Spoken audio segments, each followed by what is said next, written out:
तो एक तरफ तीसरी लहर से बच्चों को बचाने की तैयारियों को अमली जामा पहनाने की तैयारी हो रही है, तो वहीं दूसरी तरफ देश के 2 महानगरों में चल रही ऑक्सीजन की किल्लत को दूर करने की भी लगातार कोशिशें जारी हैं।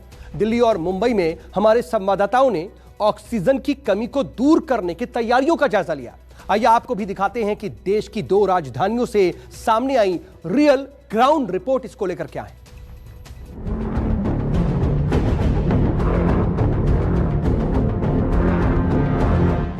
दिल्ली की जान में जान आई। दिल्ली में ऑक्सीजन की सप्लाई।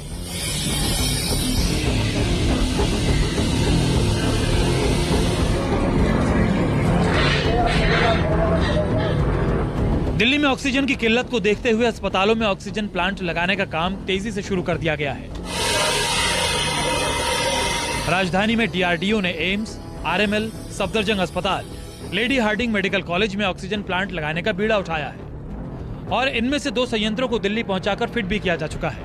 ये 2 प्लांट एम्स और आरएमएल अस्पताल में लगाए जा चुके हैं। दिल्ली के दोनों बड़े अस्पतालों में ऑक्सीजन प्लांट फिटिंग की हकीकत जानने के लिए न्यूज 24 की टीम मौके पर पहुंची। सबसे पहले आपको दिखाते हैं एम्स में फिट हुए ऑक्सीजन प्लांट की तस्वीर। हवा और दवा के इंतजाम पहले हो जाते तो शायद कई जिंदगियों की डोर छूटती नहीं।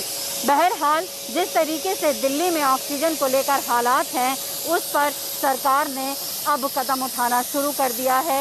एम्स में ऑक्सीजन प्लांट लगाया गया है, साथ ही कई और बड़े अस्पताल में भी प्लांट लगाया गया है ताकि 1 मिनट में 1000 लीटर का ऑक्सीजन जनरेट हो सके। तीसरी लहर का संकेत है और ऐसे में अगर अब सरकारें सख्त नहीं हुई और बोर्ड फुट लेवल पर अगर काम नहीं किया तो शायद जिस दूसरी लहर में लोगों को परेशानी झेलनी पड़ी थी वो तीसरी लहर में झेलनी न पड़ जाए।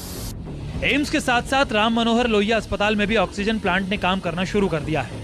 आरएमएल प्लांट को फिट करने में सिर्फ 2 दिन का वक्त लगा। जानकारी के मुताबिक आरएमएल अस्पताल में लगा ऑक्सीजन प्लांट 1 मिनट में हजारों लीटर लिक्विड ऑक्सीजन का उत्पादन कर सकता है। दिल्ली में ऑक्सीजन की जिस तरीके से किल्लत है उसको देखते हुए दिल्ली के अलग अलग अस्पतालों में प्लांट्स लगा दिए गए हैं। इस वक्त मैं आरएमएल अस्पताल में हूं और यहां पर जो है आप देख रहे हैं तस्वीरों में प्लांट लगाया गया है। ये प्लांट किस तरीके से काम करेगा, सबसे पहले यहां जो इंजीनियर है सचिन कुमार, आइए उनसे बात कर लेते हैं। प्लांट जो है अब लग गया है, किस तरीके से ये काम करेगा, किस तरीके से ऑक्सीजन जनरेशन होगा? मैम सबसे पहले तो ऑक्सीजन के लिए हम एयर सक्शन होना ज़रूरी है, एयर की रिक्वायरमेंट होती है। तो एलजी का ये एयर कंप्रेसर हमने उसके लिए लगाया हुआ है। ये एयर सक होता है, एनवायरनमेंट से एयर सक्शन होती है, तो ये एयर को प्रेशर में डेवलप करता है। जैसे ये 500 CFM की मशीन है तो ये प्रेशर डेवलप करेगा 6 बार 7 बार एज पर रिक्वायरमेंट। तो अभी हमने 6 से 7 की सेटिंग की हुई है, तो 7 बार पे ये 500 CFM की एयर ये जनरेट करेगा। एयर जो प्रेशर बनेगी 7 बार पे, वो 500 CFM प्रेशर जो होगा एयर इसके थ्रू बाहर निकलेगा आपका। ये जो आउटलेट पाइप है यहाँ से एयर आएगी और इस एयर को हमने कनेक्ट किया है ड्रायर से। तो इस ड्रायर का काम है, ये क्या करता है, ये ड्यू पॉइंट अचीव होती है, इसके टेम्परेचर को डाउन कर देता है एयर की। तो अगर ये लगभग 4 बार 4 डिग्री सेल्सियस तक डाउन करेगा, 3 to 4 डिग्री सेल्सियस। उस पर क्या होगा कि आप फर्दर अगर एयर यूज़ करते हैं तो इस टेम्परेचर तक इस एयर में कोई मॉइस्चर वगैरह नहीं आएगी, कोई डस्ट पार्टिकल्स वगैरह कुछ नहीं होता, एयर की क्लियरेंस हो जाए, प्योरिटी मिल जाती है।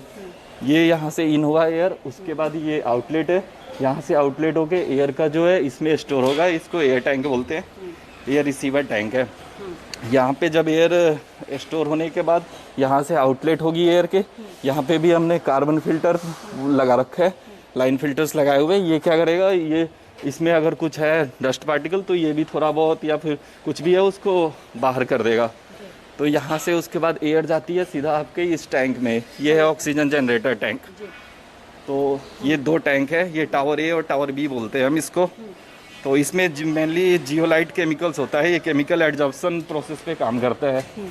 तो जो जियोलाइट केमिकल्स होती है उसकी प्रॉपर्टी होती है वो नाइट्रोजन को एडजॉर्ब कर लेता है और ऑक्सीजन को बाहर छोड़ देता है, नाइट्रोजन को एडजॉर्ब करता है।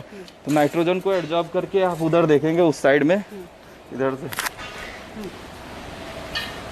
ये जो साइलेंसर लगे हुए, ये नाइट्रोजन जब रनिंग में रहेगा तो यहाँ से जो नाइट्रोजन है 78% जो भी है एनवायरनमेंट में, वो आपको एनवायरनमेंट में मिल जाएगा, वो एनवायरनमेंट में वापस चली जाएगी। और जो ऑक्सीजन होगी यहाँ पे जो फिटिंग है यहाँ से कुछ टाइम के लिए ये काम करता है, कुछ टाइम ये काम करता है, कभी ये टावर कभी ये टावर, उस टाइम एक तरह से एग्जॉस्ट हो रही होती है, तो यहाँ से ऑक्सीजन आउट होती है और आके ऑक्सीजन टैंक में स्टोर होता है। बाला साहब ठाकरे ट्रॉमा सेंटर मुंबई के जोगेश्वरी इलाके में मौजूद है। यहाँ फिलहाल एक दिन में 600 लीटर ऑक्सीजन बनाने वाले 2 प्लांट काम कर रहे हैं। इस ट्रॉमा सेंटर में 2 प्लांट लगाए गए हैं, आप इस तरफ भी देखिए, ये दूसरा प्लांट है और यहाँ पर भी इसी तरीके से ऑक्सीजन प्रोड्यूस की जाती है। और पिछले साल जब कोरोना की जो पहली लहर आई थी उसके बाद ही बीएमसी ने कई टेंडर निकाले थे और अभी इस वक्त 2 अस्पतालों में ऑक्सीजन प्रोड्यूस की जा रही है। इसके अलावा करीब 12 और अस्पतालों के लिए बीएमसी ने टेंडर निकाले हैं। तो कुल मिलाकर ये ऑक्सीजन प्लांट यहाँ पर ऑक्सीजन प्रोड्यूस कर रहा है, जिसके चलते कम से कम इस अस्पताल में या जो बाकी छोटे अस्पताल हैं वहाँ पर ऑक्सीजन मुहैया कराई जा रही है। और यही वजह है कि पूरे देश में इस मॉडल की चर्चा भी हो रही है और तारीफ भी हो रही है। इस प्लांट में हवा को कंप्रेस करने वाली मशीन से शुरुआत होती है। उसके बाद हवा को स्टोर कर फिर मॉइस्चर और बाकी तत्वों को अलग किया जाता है। फिर हवा फिल्टर होती है और उसके बाद ऑक्सीजन जनरेटर में आती है, जहां से फाइनल टंकी में ऑक्सीजन स्टोर हो जाती है। फिर पाइप के जरिए अस्पताल में मरीजों तक पहुंचाने का काम होता है। ये हमारा ये 600 लीटर पर डे का प्लांट है। अपने पास 2 प्लांट है, तो इसे 1200 हो गए। एक स्टैंड बाई में रहता है, कभी इमरजेंसी के लिए ज़रूरत हो तो। और ये पाइपलाइन के थ्रू पेशेंट जो बेड है वहाँ पे रेगुलेटर के थ्रू उनको पेशेंट को दिया जाता है। और ये हमारी टीम है यहाँ पे 24 घंटे रहती है, कोई ना कोई एक रहता ही है इमरजेंसी के लिए। हमारी टीम में भी 4 इंजीनियर हैं, तो 24 आवर कोई भी अवेलेबल रहेगा यहाँ पे। इस प्लांट में कुल 4 लोग हमेशा मौजूद रहते हैं, जिनके कंधे पर इस प्लांट को चलाने की जिम्मेदारी है। यहाँ मौजूद 2 प्लांट कुल मिलाकर एक दिन में 1200 लीटर ऑक्सीजन बनाते हैं। अगर ऑक्सीजन का उत्पादन अस्पताल की जरूरत से ज्यादा होता है तो इसे दूसरे अस्पतालों को भी भेजा जाता है। अगले कुछ दिनों में इस तरह के 16 प्लांट मुंबई के अलग अलग 12 अस्पतालों में तैयार हो जाएंगे। इन्हीं प्लांट्स और कई बड़े जंबो सेंटर में स्टोरेज क्षमता बढ़ाई गई है, जिसके चलते मुंबई में ऑक्सीजन की ज्यादा दिक्कत नहीं हुई और सर्वोच्च अदालत भी इसी मॉडल की तारीफ कर रही है। आज मुंबई को लेके प्रशंसा की जा रही है केंद्र सरकार के कामों की तुलना करते हुए। सुप्रीम कोर्ट कहीं ना कहीं दिल्ली को कह रहा है कि मुंबई से जाके सीखो।